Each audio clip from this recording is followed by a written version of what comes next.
Hello viewers, I welcome you to this interview. My name is Innocent. I am the city town clerk of Gulu City. I wish to give you a bit of background about Gulu City and how it has transformed to reach where it has reached. Gulu City was once a town board or a township. Way back in 1906, and it evolved into a town council in 1974 under the then Urban Authority Act of 1964, which was repealed now. And in 1977, it acquired a municipal status. It became a municipality. And it has been a municipality for quite some time, where it has even done great. And by the grace of God and under the wise leadership of the NRM government, it was elevated to a city status in 2020. The status that we now hold, and we are so much grateful to the government because Gulu is a city, and like you all know, it is a regional city of northern Uganda. And we are proud to have it as that, a regional city of northern Uganda. Our vision as Gulu City is to have a transformed, industrial, hospitable, and sustainable city of northern Uganda by 2040. Our mission is to provide holistic and quality services to the citizenry through adequate infrastructure. Infrastructure, mark that word, because as you move out, you will see the infrastructure we are talking about. Public safety, that one will be brought out clearly under the peace and security that is prevailing in northern Uganda in general, and Acholi or Gulu in general. We are committed to appropriate technologies, effective leadership for sustainable development. We are not working for today. We are looking at the posterity. What will be there beyond today? So that is our mission. We are not serving for the present times. Our focus is now and the future. So that is where we have our mission. That is where we have our vision. And I believe this mission, we are achieving it. The aims and objectives, one, I would put it like in the broader context: improved service delivery for socio-economic transformation. Socio-economic transformation of Gulu City. And not only Gulu City, being a regional city to northern Uganda.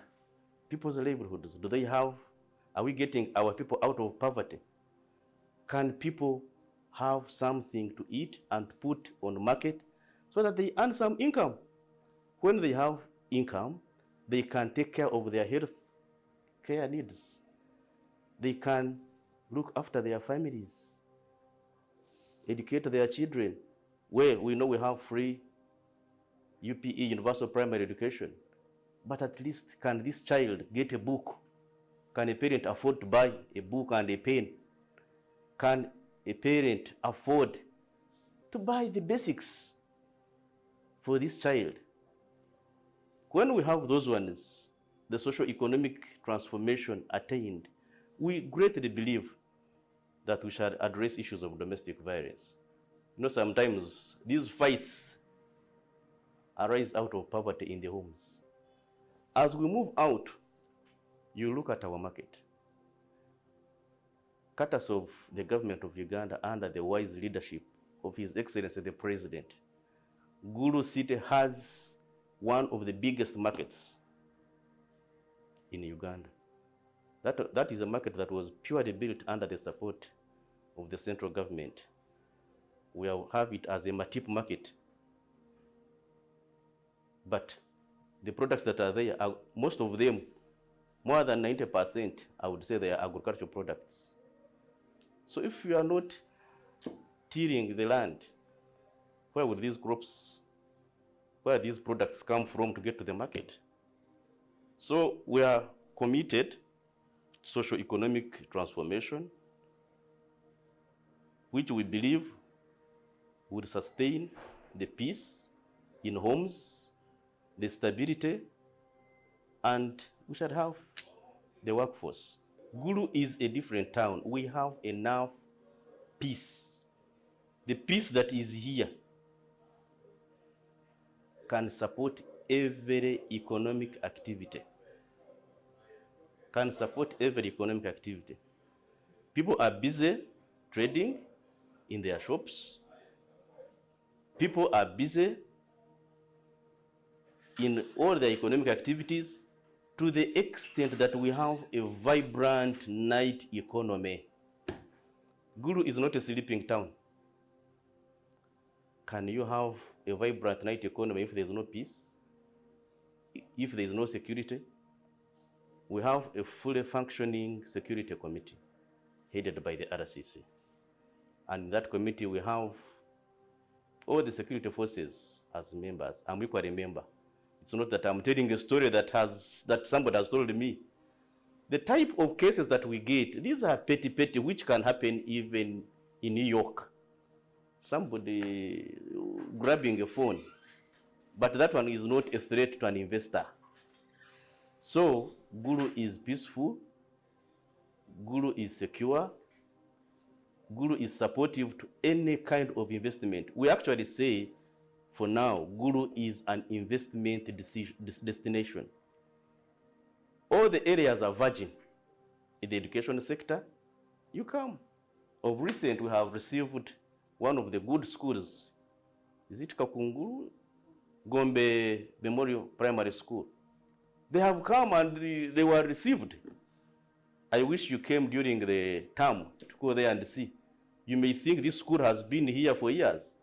That is an indicator that we are receiving and still encouraging investors to come. During those days, you know, people came from wherever they came, and we had quite a number of IDPs. There was a quite good intervention from the NGOs who are involved in the post-conflict rehabilitation, counseling.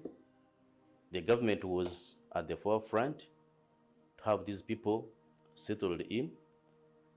And the religious institutions, they did a great part. And out of that,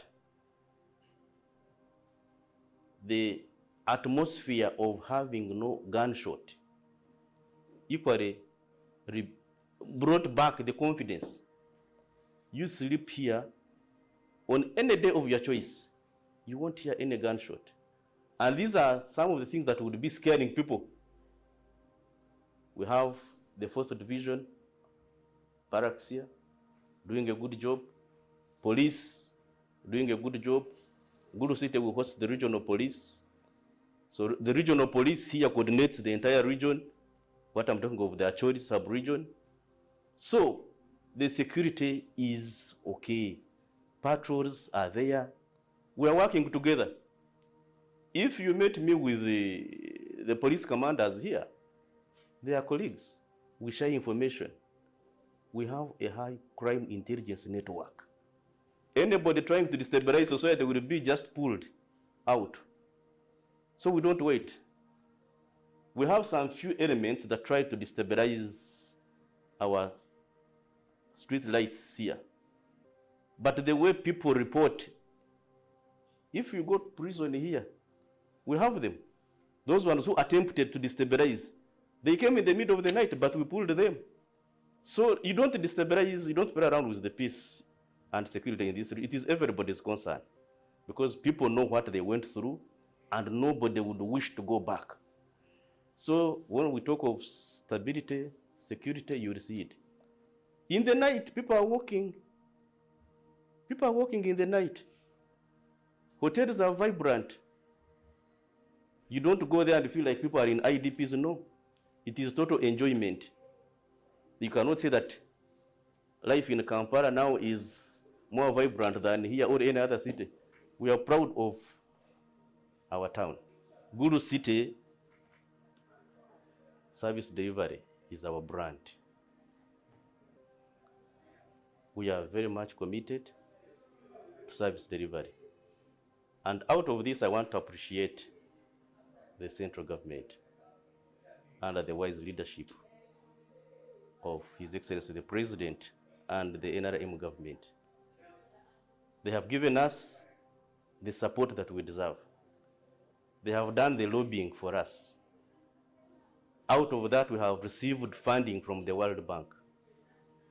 We have received funding from the Japanese government. From the World Bank, we have been participating in the Uganda Municipal Support Infrastructure Development Program, USMID. If you move around and you see the number of roads that we have constructed, first class tarmac, first class. I want to assure you, we don't have any other roads in Uganda like what we have in Gulu. Roads with walkways, because we want to encourage people to do walking so that they can even fight the non-communicable diseases. People must not pay for those things, going for leisure, for gym, but you walk. The streets are lit. So you are not competing with the traffic. You are walking, security is there, you are doing exercise. The infrastructure is in place, including that one of the support that we got from the Japanese. As we speak right now, we have 70 kilometers of paved road network. 70. You know, in town, counting 70, you'd have counted quite a number of streets, because you find our street is like 0.8 of a kilometer, 0.5, 1.2. So if we talk of 70, it means you have a bigger area. And for that reason, I want to tell you that almost the entire CBD, the Central Business District, is fully tarmacked, fully lit with walkways. We have our covered drainage. You will not get our drainages clogged with garbage. You know, when these drainage channels are clogged, then you'll get flooding. We are not so selfish. We have received teams from different towns, including Kampala. They were here for benchmarking.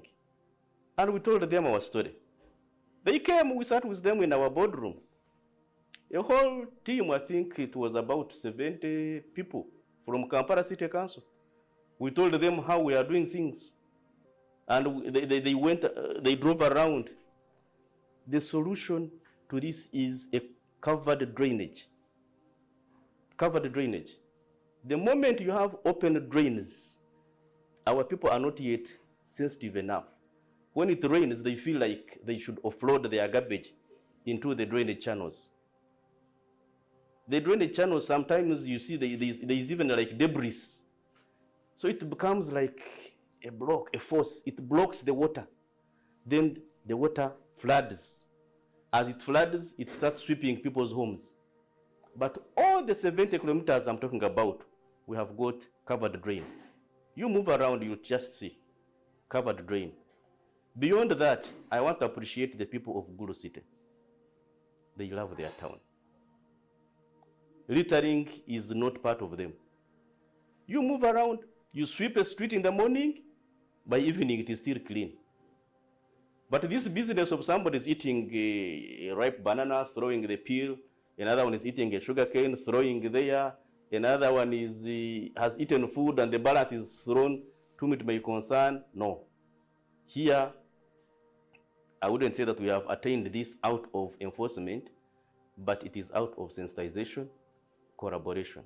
The healthcare system in Gulu City is not alarming.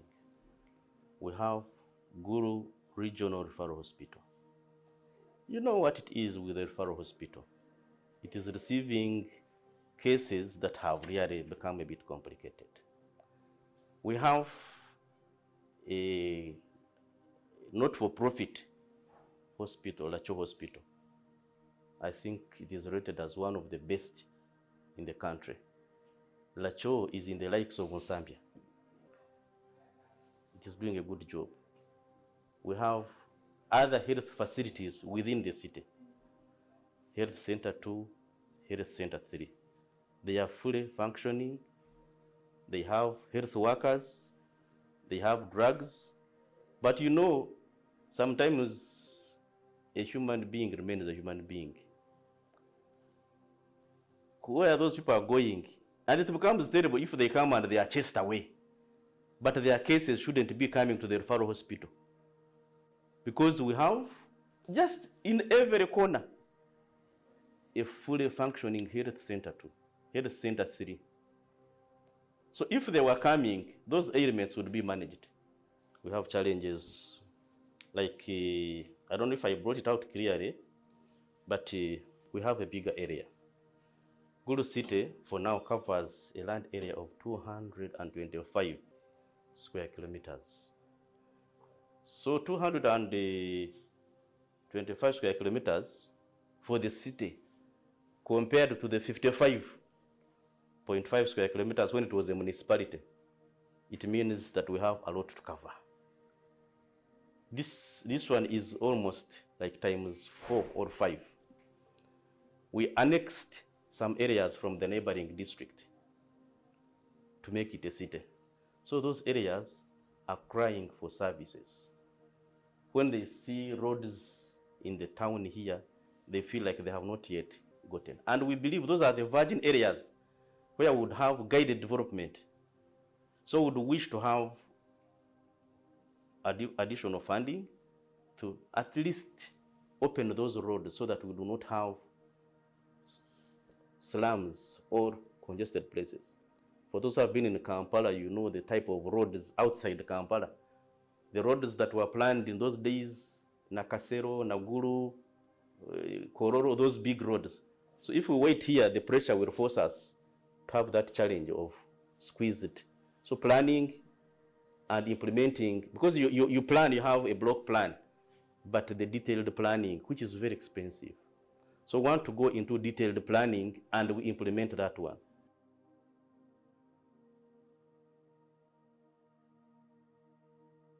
Hello viewers, my name is Engineer Omara Cristobal Moy. I'm the city engineer of Gulu City. Gulu City is one of the cities with the biggest road network. As per our physical planning, we have 480 kilometers of roads.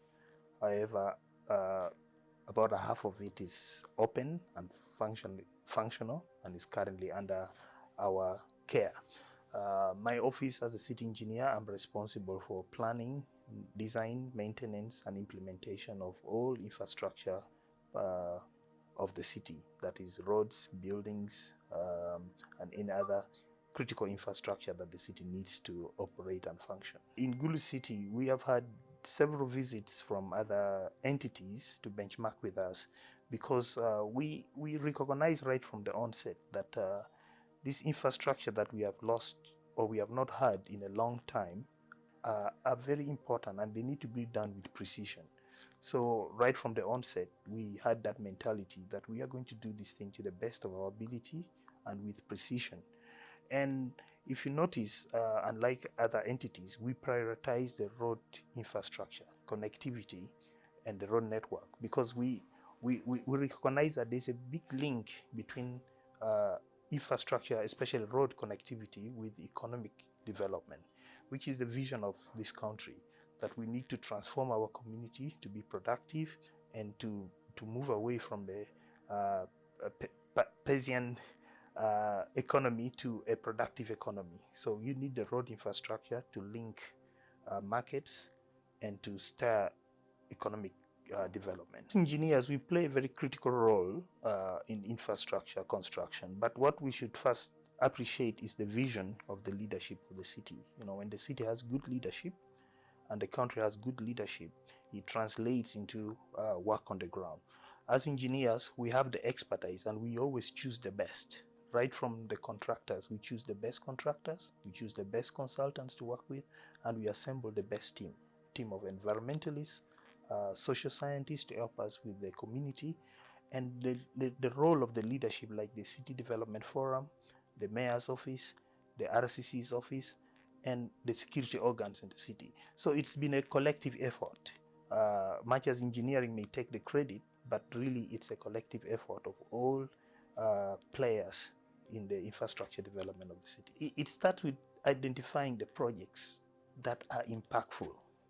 So if you choose the right projects that are impactful and you exercise value for money, you know that these roads, you may not have it again. So you give it your best shot. You design a pavement that you know is going to last. You design a road infrastructure that is resilient to climate change. You know now the climate is changing, the rainfalls are a bit intense. So you designed a structure that is resilient, that is also adaptive to the changing situation. But most importantly, that functions for the community, that links the most important business and productive hubs. So projects in the city here are not chosen politically, they are chosen scientifically. The city, we have taken a different approach, that we use the designs, the BOQs, the Bible as our Bible for the projects. So if the contractor said, I'm going to deliver for you this quality of pavement, this quality of concrete, we scientifically ensure that that is the quality that has been delivered. So if a middleman comes in, he's not going to get his cut, because we are committed to ensuring that if you say you're going to give us a concrete of this strength, we test it with our laboratory. We have an in-house laboratory. We test it with our laboratory. Where there is doubt, we source the external laboratories to confirm the figures. That is why our structures are very resilient, they're very beautiful, they're strong. Some of them have been built 8 years ago, and they're as good as new. I'm called Francis Okello. I'm a lab technician, the Gulu City Council. Here is a lab for the Gulu City. What we do here, we carry here several tests. And the tests we do, we just do it to give a go-ahead for the projects which is going on. If the results meet the standard specification, we give them a go-ahead to proceed. So this, like for instance, these are comparative test machines. We test for the strength of the material. Like here is a cube. We are going to cut a simple test. Here is the cube sample. You make sure it is at the center. You check for the test description, the rate at which the kilonewtons will run per second, the standard load, and the stop you set on. And after setting, you can start your crushing. After starting the crushing, it will show you how it will run. Now here it is still at 0 because these cubes is still in the gap. You have to lower it until it reaches the peak. This by adjusting. It's now showing the cracks. The moment you develop the cracks on the cube, it shows that it has reached the strength at which this thing has been designed. It shows the maximum load and the maximum strength here. Here the maximum load for the cubes is 928.316 kilonewtons. The down is the maximum strength, is 41.258 megapascals. Now here, how do you describe this? Assuming these cubes has been designed, maybe it depends on the structures, on the projects. If it is the base, class 20 to 25, you see here at 41, after 28 days, you have to meet the minimum should be 25. If you get something lower than 25, that's lower than the class, shows that what? The quality has not been monitored well. So that concrete automatically has, if it is below 25, it has failed. If it is beyond 25, it has passed. Then you can give them a go ahead. To our citizens and people visiting Gulu, I think you all appreciate that this infrastructure is very good, very beautiful. Government has put a lot of effort to ensure that you are provided with this infrastructure. So it's very imperative that we take good care of it, We guard it very jealously. I'd like to thank the citizens who have tipped us on the vandalism that we've been having with the solar street lights, and which has led to the recovery and arrest and prosecution of the culprits. So this is the spirit that we need to continue with, and will make our city very livable. The youth have had quite a number of interventions. We have the skilling hub under the presidential initiative. It is busy. People are going in, they come out as welders, they come out as saloon operators, they come out as carpenters, they come out as people who can just make these like the cookies, the things of that nature. So somebody has got an alternative where to get a skill. Two, the university has come up with a program, and I think I'm yet to sign an MOU of skilling the youth. We don't want our youth to suffer because they do not have skills. We are skilling them. Skills are, the other youth are benefiting under the EMYOGA program. There is a component for them. The youth livelihood, a component for them. We have others who come in as youth, but mothers. They are mothers, but at a youth age. They are also benefiting under that. So there are quite a number of interventions, and I think as Gulu City, as Acholi, as Northern Uganda, we are blessed and honored to have General Saleh. With his ideas, with his commitment, there is no reason as to why this place should not change. OWC is a success. You know, there was that notion that in Gulu you don't grow coffee. We have potential coffee farmers here. They are there. And you know, OWC has been involved in coffee. Fruits. People are growing fruits. So, well, in the city, we are trying to encourage the zero grazing. Maybe it could reinforce the president's call on the 4-acre model. As Gulu City, we are concerned and committed to fighting corruption. We do service delivery at no pay. We don't frustrate anyone. For instance, I didn't know that you were coming this morning, but this is my office. Are you seeing people's files heaped somewhere that I have not worked on anybody's file because I want somebody to come and oil the process? If somebody brings in his application, his issue, it must be attended to immediately in a most transparent manner. As we come to the end of our program, I want to thank the government of Uganda under the wise leadership of His Excellency the President and the NRM government for the support that has been extended to Gulu City and Northern Uganda. And as we venture, or as we enter into a political season, I wouldn't have any fear to say the government in power should be given an opportunity to continue serving because it has demonstrated capacity. Me as a civil servant, as the head of the technical team, I've been enabled to work. To the people of Gulu City and Acholi sub-region, I appreciate you so much because you love your town. And I would wish to urge you to maintain the culture of loving your town. I want to thank His Excellency the President, because we believe His Excellency the President maybe is the one who sent us General Saleh to come and help us to see real light. So to His Excellency the President, we thank him so much. And I believe the people here will thank him in the right way. I equally want to thank the development partners, because from the time of war, quite a number of NGOs have been in Northern Uganda to help restore life, hope in this region. We are more and more grateful to the World Bank.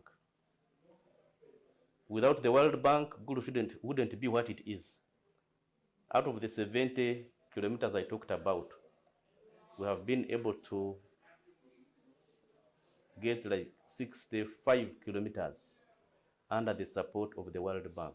We are grateful to the Japanese government. They have given us support still in the infrastructure. The Germans, under the KfW, they have helped us in areas of sanitation. We have built sanitary facilities in schools. Even the one you see behind there is the support of the Germans. Garbage sorting, a modern landfill, so that the garbage that we are collecting can end somewhere where it is being sorted. We don't want to get the Kitezi scenario here. In the same spirit, I wish to thank the political leadership of Gulu City under the leadership of His Worship Alfred Okonga, the mayor, and the speaker of Gulu City, Alima, Honorable Alima, who have steered the council to greater heights. The technical team of Gulu City, I'm proud of you. You have really put your efforts together to deliver this city. All that has been achieved has been under your technical guidance, and I would wish to urge you to continue in all this. I equally appreciate the support that we get from our sister district local government of Gulu, because they facilitated, they enabled the process of the city coming into existence, because a portion of land was carved out of the district. Otherwise, if they had refused, wouldn't have attained the necessary parameters. So I thank the leadership of Gulu district. I want to appreciate the media, because we have not had negative publicity, negative reporting. It has been balanced and factual, and I would wish to appeal to the Fourth Estate to keep with us. We are grateful to our parent ministry, Ministry of Local Government, under the leadership of Honorable Raphael Magezi and the Permanent Secretary, Mr. Ben Kumumanya. They support us from time to time. They invite us for meetings. They talk to us. They guide us. And they send us the technical team. Whenever we rush to them, we get the necessary support. We get the necessary assistance. I'm grateful to the Ministry of Lands, because that's where this USMID program is anchored.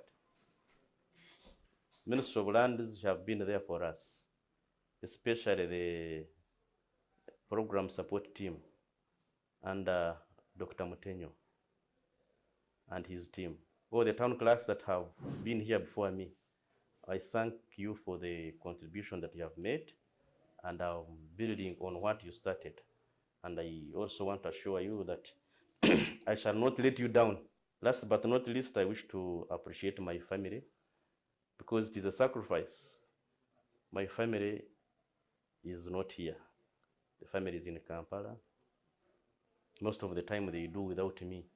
I manage the family on phone. So if it wasn't for their resilience, for their support, I would also not have this chance to stabilize and steer the entity.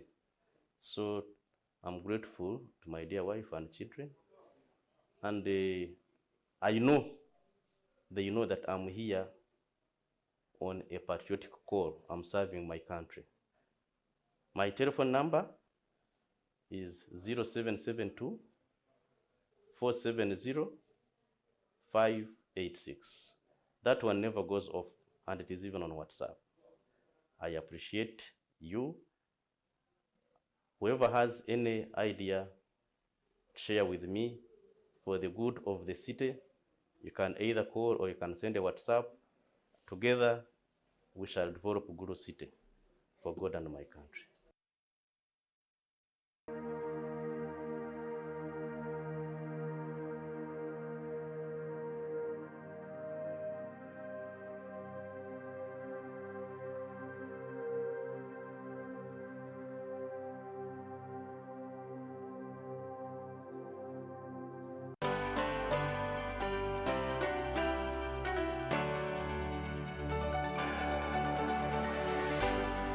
UBC, inspiring Uganda.